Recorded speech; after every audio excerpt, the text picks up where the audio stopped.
Salut. J'allais dire on est, mais je sais plus très bien quel jour. Attends. On est mardi. Bienvenue les filles. J'espère que vous allez bien. Que vous tenez le coup dans vos foyers, avec vos enfants, que tout le monde reste en bonne santé.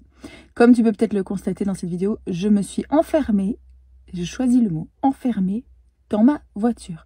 Parce que j'avais besoin de 5 minutes de tranquillité. T'inquiète pas, les enfants sont en sécurité. Mon mari est là aujourd'hui. Et donc le petit est à la sieste et les deux grands sont devant la télé. Alors je te rassure, il est, je sais pas très bien, 9h30 je crois.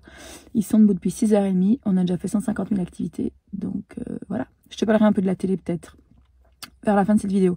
Mais je voulais passer par ici, premièrement pour prendre de tes nouvelles et aussi peut-être pour te donner quelques petits conseils sur comment survivre avec ses enfants en quarantaine. Je ne sais pas. Si quelqu'un pouvait faire une vidéo, ça m'arrangerait. Non, en fait, je fais cette vidéo parce que je me dis que, tiens, une voiture vient de passer. Tout le monde n'est pas confiné, je vois. Ça m'arrangerait parce que moi, je me filme cette vidéo en me disant, comme ça, je peux peut-être me la regarder, moto-motiver, moto-encourager. Comme dans la Bible, je sais pas si tu connais cette histoire, il est dit à un moment donné, quand le peuple de Dieu avait vécu un pillage de fou, il est dit, David s'encourageait lui-même dans le Seigneur. Donc c'est ce que je fais ici et j'espère que cet encouragement, il peut aussi t'aider. Donc déjà, je veux commencer par te dire que la mère, c'est le cœur du foyer, le cœur de la famille. Et moi, je suis assez convaincue de ça ces derniers temps parce que je vois effectivement que mon rythme à moi, donc c'est-à-dire si je suis énervée, je vois que mes enfants, c'est comme des éponges, ils absorbent tout ça, puis ça se ressent aussi après dans leur comportement. Donc je voudrais te dire, ralentis, ralentis. Ça commence par toi. Le fait de choisir d'être une personne de paix. C'est-à-dire, moi, je me fixe pas 150 millions d'objectifs en ce moment. Ce que je me fixe, premièrement, c'est de cultiver la paix dans mon foyer. La paix dans mon propre cœur. Ça, c'est ma responsabilité dans ma relation avec Dieu. Et puis, la paix dans mes relations. Parce que être confiné, c'est pas simple. Être confiné et en conflit, c'est juste l'horreur. Comme disait Sartre, si mes souvenirs sont bons, l'enfer, c'est les autres. Donc, inversons la tendance. Si toi, t'es le cœur du foyer, pratique la paix. Gardienne de la paix, c'est ton rôle ces jours-ci. Donc, je voudrais aussi te déculpabiliser un petit coup et te dire que si tu n'as jamais crié sur tes enfants, peut-être que tu ne passes pas assez de temps avec eux. Peut-être que tu ne les vois pas assez souvent. Moi, la maman qui suis ici, qui te dit oui, pratique la paix, etc. Peut-être ou peut-être pas que j'ai un peu perdu, comment dire, le contrôle de la situation à un moment donné. Et que j'ai peut-être un petit peu pété un câble pendant quelques secondes. Mais Dieu m'aime. Dieu n'est pas venu pour les justes, mais pour les pécheurs. Donc, je me suis repentie et j'ai décidé de me réaligner. Parfois, on a l'impression qu'une fois qu'on a déraillé, ben, c'est fini. Voilà. Il n'y a plus rien qui puisse être fait. Mais chaque minute peut être un nouveau départ. En tout cas, c'est ce que je te souhaite aujourd'hui. Et donc, je voudrais te donner quelques conseils. Premièrement, je voudrais dire que l'objectif de cette saison qu'on est en train de traverser, c'est la survie. C'est la survie. C'est-à-dire que si tes enfants sont vivants à la fin de la journée, c'est une journée réussie. Wouhou! Et tout ce que tu y ajoutes, c'est de l'extra, c'est du plus. Si en plus tu as eu une histoire avec eux, si en plus tu leur as donné un bain, si en plus tu leur as changé leur pyjama pour la première fois, c'est du vécu, depuis plusieurs jours, c'est de l'extra, c'est du plus. Donc je te demande vraiment, mais prends une profonde respiration, ralentis, que la pression diminue, parce que c'est pas un sprint ce qu'on est en train de vivre, c'est un marathon sur plusieurs semaines. Donc c'est pas la peine de s'éreinter à tout faire la même journée. Je vois parfois des parents ici sur les réseaux qui font des horaires pour leurs enfants, en se disant je sais ce que je vais faire, et c'est plein de bonnes intentions, donc je me moque pas du tout de toi. Mais ils se disent, je vais reproduire la journée de l'école à la maison. Ça, les filles, mais c'est la recette de l'épuisement et du pétage de plomb. En tout cas, en ce qui me concerne. Parce que c'est se donner, mais des objectifs. Moi, j'imagine, par exemple, ce matin, j'essaie de faire une activité avec mon fils aîné. J'en avais un autre qui était par terre en dessous de la table parce que il s'est réveillé, je sais pas très bien luné. Et j'avais un bébé qui fait les dents, qui pleurait dans les bras. Et là, je me dis, heureusement que je ne suis pas dans un horaire militaire de minute à minute. Parce que le maître mot de cette saison qu'on vit, c'est la flexibilité, les filles. La flexibilité. Si tu arrives à... et aussi, je veux m'adresser, si toi, tu es maman d'un enfant qui est plus âgé, peut-être que les miens, normalement, par exemple, celle qui prépare le CEB et tout, je comprends le stress, je comprends la pression. Moi, à la base, je suis de l'enseignement aussi, c'est mon métier de base, donc je le comprends. Mais normalement, le CEB, c'est l'évaluation des 6 années de l'école primaire. Donc, s'il n'y a pas d'école pendant quelques semaines, je te dis pas de mettre ton enfant devant un jeu vidéo, je sais pas, de le laisser végéter, mais normalement, le CEB est censé évaluer l'ensemble de leur cursus de l'école primaire. Donc, ces quelques semaines ne devraient pas, changer complètement la capacité de ton enfant ou pas à passer le CEB. Donc, je voudrais te dire aussi, donc premier conseil, l'objectif c'est la survie. Tout ce que tu fais en plus, c'est extra. Deuxième conseil, choisis tes batailles. Ça veut dire que moi, je sais que je me suis dit, quand je vais être à la maison, c'est génial. Je vais trier toutes les garde-robes, je vais tout nettoyer du sol au plafond. Je me suis fait plein de films. De nouveau, je te parlais de la fiction dans mon autre vidéo. Et en fait, c'est peut-être pas la peine, non. C'est peut-être pas la peine. Il y a des jours où ça va être super et tu vas pouvoir faire plein de trucs. Et il y a des jours où, comme je te disais, l'objectif c'est d'arriver à la sieste ou l'objectif c'est d'arriver au coucher en étant tous plus ou moins encore en état de fonctionnement. Donc, choisis tes combats. Fais pas tout. N'aie pas l'impression que tu dois être sur tous les fronts, que c'est genre maman, super maman, qui va devoir tout gérer de main de maître. C'est pas possible, c'est épuisant. Donc, va à l'essentiel et sois flexible. Et je sortais une vidéo sur YouTube la semaine passée qui parlait de productivité et de choisir la bonne part, de choisir l'essentiel. C'était avant le confinement. Et je pense que ce principe s'applique à fond aussi ici pour aujourd'hui. C'est quoi l'essentiel? Quand moi, c'est le chaos total, genre quand ça hurle de tous les côtés, quand c'est le bazar et tout, je dois toujours poser cette question. C'est quoi l'essentiel ici maintenant? C'est quoi l'essentiel? Et peut-être que l'essentiel ici maintenant, c'est tout ce que je peux gérer. C'est un objectif à la fois. Ensuite, je voudrais te conseiller de structurer tes journées. Alors, je viens de te dire, fais pas un horaire militaire, genre à 9 h, à 10 h, à 11 h. Mais je pense qu'il y a un peu de structure. En tout cas, moi, je vois avec mes enfants en bas âge, un peu de variante, un peu de diversité dans leur journée. Ça structure et ça aide à garder un rythme où tout se passe bien.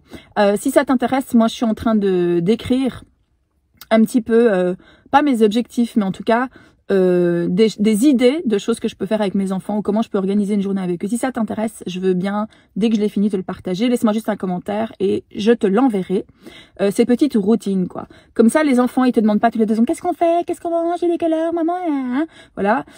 Moi, ça m'aide en tout cas. Donc, je te conseille de structurer tes journées avec des temps à l'intérieur, des temps d'activité, des temps où ils jouent tout seuls. Et si t'as un jardin, des temps aussi, ils sont dehors. Et si t'habites dans un endroit qui est pas hyper confiné, moi, je sais que c'est possible dans le quartier dans lequel j'habite, c'est d'aller faire le tour du bloc avec tes enfants, hein, parce que un peu d'air, ça fait du bien à tout le monde. Donc, structure tes journées. Et aussi, je veux te dire, prends du plaisir. Alors, ça peut paraître bizarre ce que je suis en train de te dire, mais moi, il y a des moments où je pète un peu un câble. Et donc, prends du plaisir, ça veut dire, mets ta musique à fond, danse avec tes enfants. Moi, j'ai décidé que j'allais pas, genre, me forcer à faire des activités que je détestais. Je vais te donner un exemple. Je déteste les jeux de société. Je peux pas, quoi. Surtout les jeux où il faut lire les règles. Les comprendre. Puis jouer des sociétés avec des enfants, moi, ça m'horripile, j'ai pas la patience. Mon mari, ça lui va. Eh ben voilà, petite activité avec papa, ça vous va?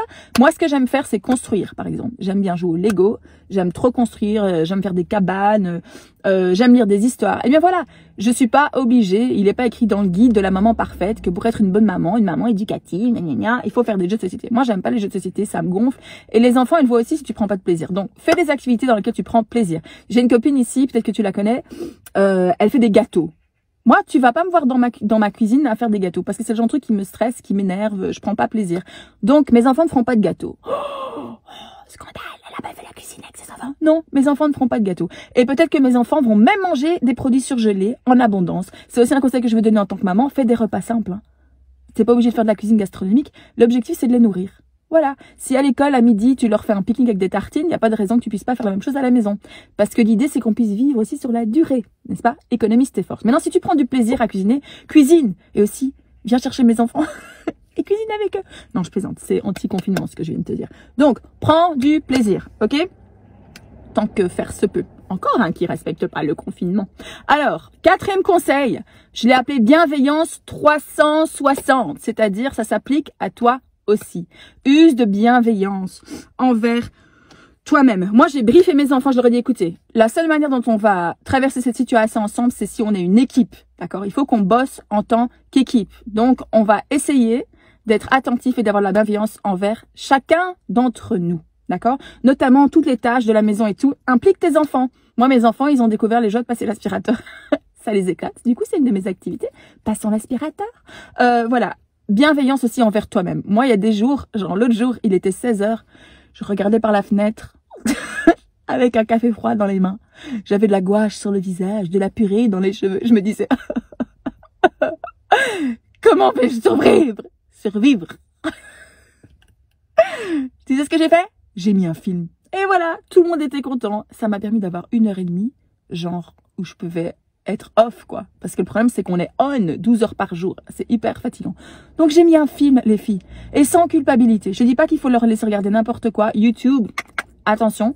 Mais moi, je me suis offert un petit cadeau fantastique. C'est un casque anti-bruit Bluetooth. Et pendant que mes enfants ont regardé leur film, tu crois que j'ai fait la cuisine? Tu crois que j'ai fait le ménage? Tu crois que j'ai fait la lessive? Non. Je me suis plantée dans le canapé à côté d'eux avec mon iPad, mon petit écouteur tranquille et je me suis regardé un truc qui m'a permis aussi de souffler pendant quelques minutes. Donc, je te disais, sois attentive à ce dont tu te nourris, mais aussi, sois attentive à tes besoins. Moi, parfois, l'idée qu'une fois que les enfants sont couchés, je vais genre aller me prendre un bain, ou je vais manger un truc qui me fait plaisir, ou je vais participer à une activité qui me fait plaisir ou qui me détend, ou je vais vous retrouver ici sur YouTube, dans les commentaires et tout. Ça me permet parfois d'arriver jusqu'à la ligne d'arrivée avec une bonne attitude. Donc, bienveillance 360, c'est-à-dire pour toi aussi. C'est l'occasion de développer les valeurs familiales, d'instiller les valeurs familiales à nos enfants. Alors, dernière chose que je voudrais te proposer, 5e conseil pour aujourd'hui, compte les bienfaits de Dieu. Tu connais cette chanson? Parce que je t'aime, et parce qu'on a peut-être écouté avec des écouteurs, je ne vais pas te la chanter. Mais compte les bienfaits de Dieu, mets-les tous devant tes yeux, et en les voyant, tu verras combien... Je sais plus les paroles. Bref, compte les bienfaits de Dieu. Fais la liste. Moi, je vois que quand ça commence à être tendu, qu'on commence à râler, c'est grinché et tout, on fait cet exercice avec mes enfants hyper régulièrement. On compte les bienfaits de Dieu. 1, 2, 3. 3 choses pour lesquelles tu as envie de dire merci. Et c'est hyper beau.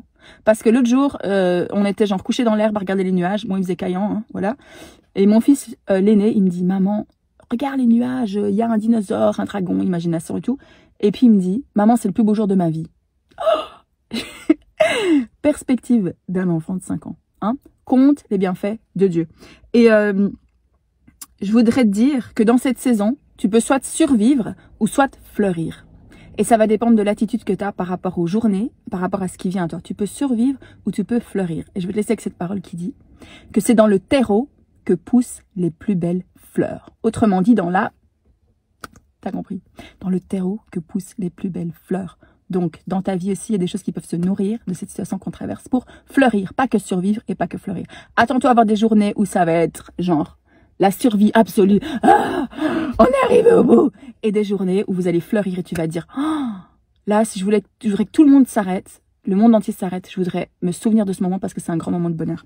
Donc, je te souhaite aujourd'hui. Et le message que je voulais te laisser, ce verset de la Bible dit, voici aujourd'hui la journée que l'Éternel a faite, qu'elle soit pour nous un sujet de joie. C'est ce que je te souhaite aujourd'hui. Je t'embrasse et je te retrouve dès que je peux, certainement planquée dans un autre endroit de ma maison pour que mes enfants ne me trouvent pas pendant 10 minutes. Et en tout cas, je suis tout cœur avec toi et je t'embrasse. Salut, à bientôt. Bye.